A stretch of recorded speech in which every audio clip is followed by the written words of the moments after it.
be so messed up if he gonna sit there and let me think that this deadbeat couldn't have done more, a heck of a lot more.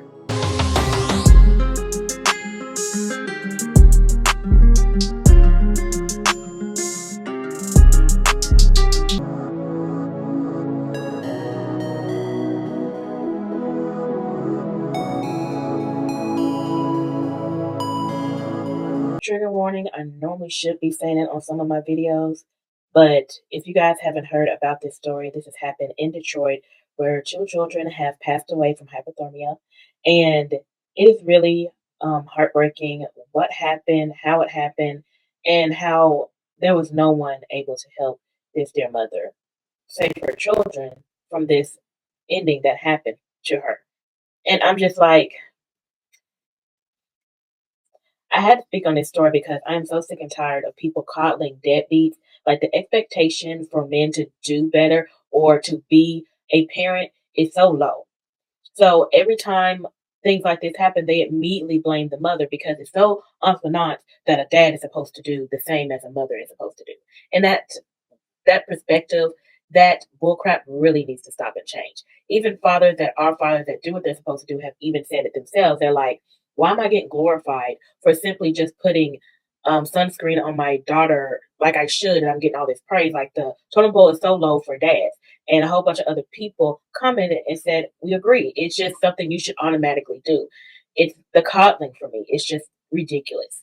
And this story is not any different. Other platforms, for the most part, I've seen on YouTube have been totally opposite. But I have noticed on Facebook that there was more of people defending the deadbeat, whether it was male or female, mostly putting the blame on the mother of what happened. And I'm just like, oh Lord, I just can't stand the audacity of this bullcrap. We have to do better as a society. Let me get into my intro. Hello, I'm the Q Savage, and if you're new, what to do? I hope you become part of the Q crew. Experience subscribe. This is about mentally self-aware. And one of the things that went over a lot of people's head, and I'm just like, why'd you let it go over your head and you didn't catch it and pick up what's being let down? I want to point out the red flags when the dad, does the interview of what everyone else didn't, obviously, that most people should have seen, like all the vast of people should have saw. All the things that he is subliminally not saying. Like he got caught in at least one specific lie, and I bet you I'll find more because I've only seen it once. Because at first I just was listening to the video from regular watching standpoint, but then when I heard everything, I was like, oh no, I don't have to talk about this because y'all got me messed up. I'm so tired of this bullcrap. So let's get into the video. First, we're gonna get into what the mother had to say about the story and give you back story of what happened to these dear children. The 29-year-old mother of the two kids that likely froze to death Monday in the parking structure of the Hollywood casino. Maybe I asked the wrong people for help, but that was the only thing I did wrong. Tatiana, remembering how many times she reached out for a place to live, she asked the father of the two kids that died. He had an excuse every time. Either he's working, they can't come where he's living. He live with a female, and the parents and them don't want kids there or something. She also asked the city of Detroit for help. I reached out in November. I reached out before that. I've been on the cam list for a long time. And every time I call the exit, they have a bed. They say they don't have family beds. So the 7 of them had been sleeping in their 2002 Town and Country van since November, but the kids had everything else. They ate every day, all day. Goodies, food. They didn't want for nothing. Every day they went to school. I had one mistake. And the kid's grandmother, 49-year-old Yvette Goodman, was also in the van that day. Did the van run out of gas? I have no idea what happened. I have no idea. Did you fall asleep? Yes. And then when you woke... Only night I fell asleep. I usually be woke. And when you woke up, what happened?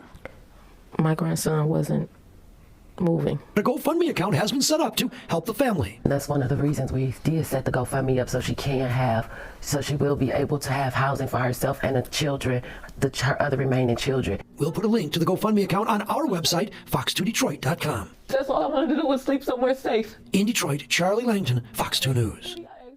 It says that she reached out to DHS, the city, all of that, and got no assistance. Someone said in the comment that you can go to a hospital and be able to go to the ER and stay in the lobby. And it was just a lot of back and forth if the ER is a place you can go for emergency just to stay in the ER. They won't turn you down. And it was like 50-50 so far on the comments about that. So let me know what you guys think. There's people that actually work at the ER and said no. At least about 2 to 3 people that said they work in the ER, and they said no, that's not plausible. And they said that they get admitted for cold and hunger sometimes to be able to just stay the night and they leave in the morning or wait for a social worker. I believe it depends on the. That is my opinion because I'm not sure about that. I don't work in the ER, so I wouldn't know. But let me know what you guys think in the comments.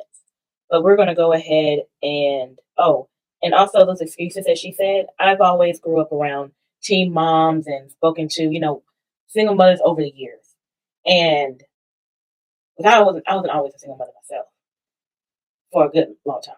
And the thing is that what I don't understand is why, like I told you, toxicity has the same pattern. It's the same excuses I always hear from baby daddies, from not just from myself, but from other mothers that have children, or even from husbands or people that why they even divorced them because they always act like they're too busy to do their parenting. So I believe her because some of those things are things that I've heard before. Same old patterns. But anywho, let's go ahead and go to the dad.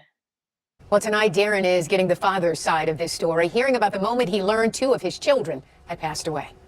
Darnell Curry Sr. wiped away tears while talking with me about his children, Darnell Jr. and Amelia, and the distressing phone call he says he took from their mother, Tatiana Williams, on Monday. I went to the gym. As soon as I got on the treadmill, she called saying, can I make it to the hospital right now? They got him. I was hoping it was a sick joke, but it wasn't. According to Detroit police, 9-year-old Darnell Jr. and 2-year-old Amelia died while sleeping in a vehicle at the Hollywood Casino at Greektown parking garage. Investigators say the cause appears to be hypothermia, a tragedy stemming from homelessness. I tried. I asked for help.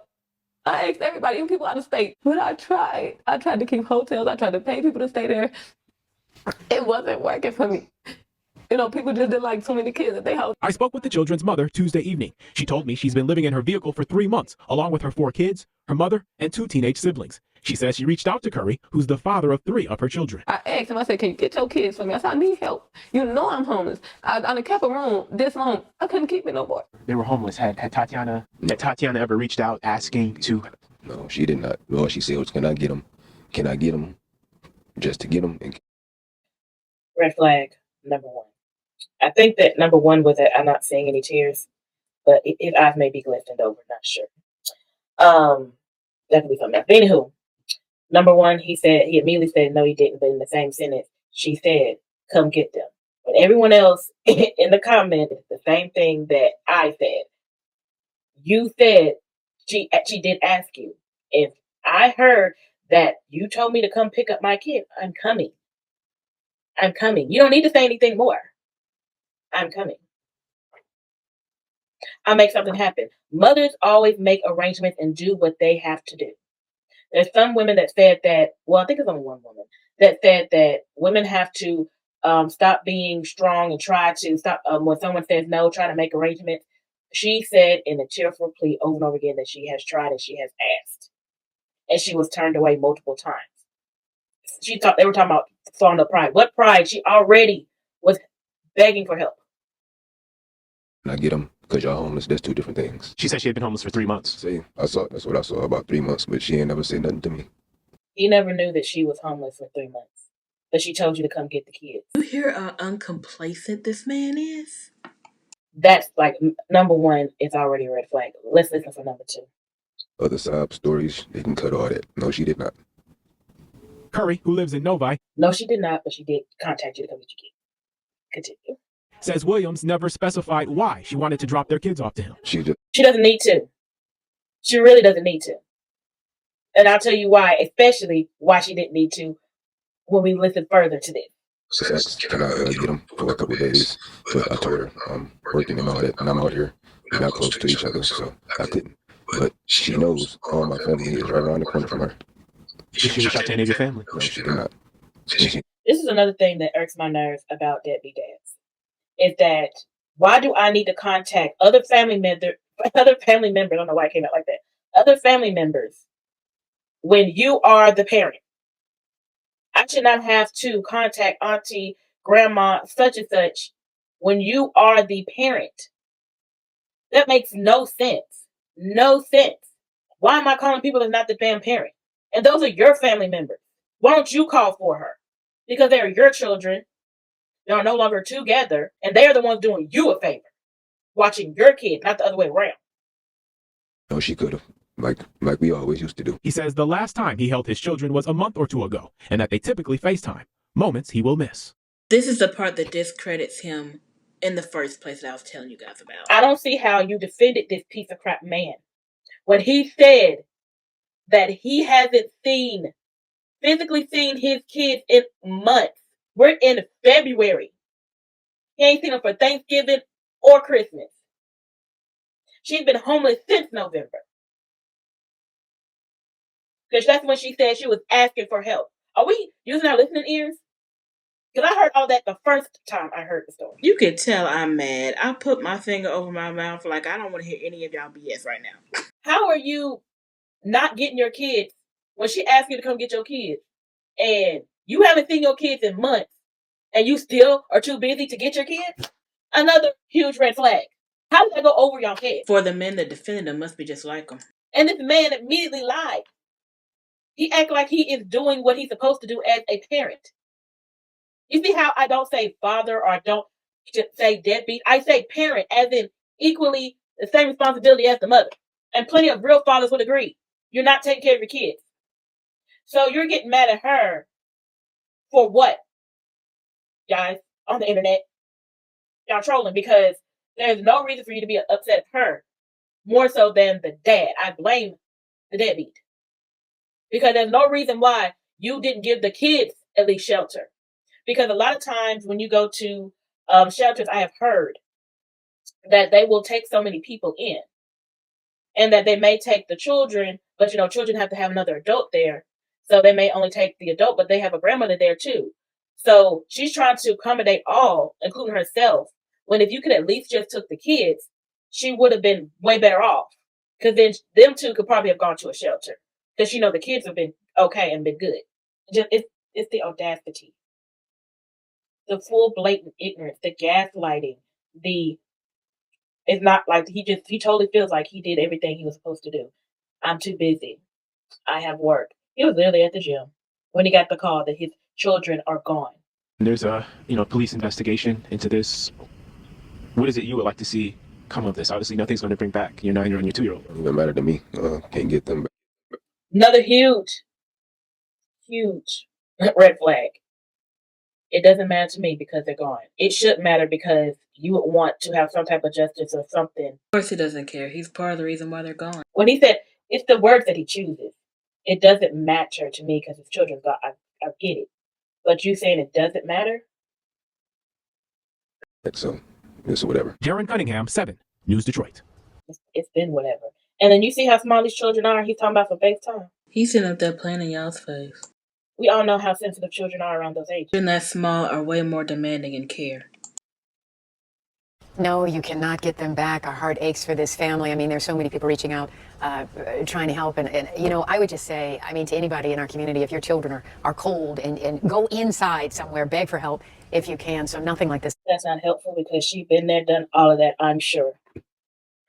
And I pray and hope that she doesn't blame herself and that she's patient with, because I know, especially in the grieving process, you're going to be in denial. You pass denial, and then you are in the blaming yourself and mulling over everything you could have done. And I want to tell her that you did the best that you could. You did everything that you could have done. Don't talk yourself out of that you didn't do the very best you could have done. I don't care what anybody else says. Especially from that deadbeat daddy. He's going to keep blaming you to not hold accountability for himself. Okay? Because as a parent, as a real parent, you're going to blame yourself. But when it comes to the dad that was not consistently there and haven't seen his children in months, and I don't care how far away he was, he chose to be that far away. and not be more there and close to your children at such a young age.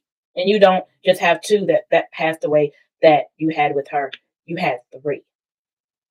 And they always blame the parent that stayed and took care of the children that are struggling and doing the best they can. They always blame the mother, but never the dad that should have been helping and financially assisting with the children just as much as the mother is. She decided to stay and struggle, but no smoke for the deadbeats. Because a lot of these stories, when I listen to them, I really want to hear what happened to dad. You normally don't hear nothing, or they just wasn't present, or completely absent. I don't blame the victim. She's a victim. She was homeless.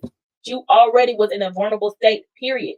And I'm pretty sure, I believe if she would have told him, he still would have gave her a hard time. Like your kids wasn't already a priority over your job when you haven't already seen them in months anyway. So that's what they do.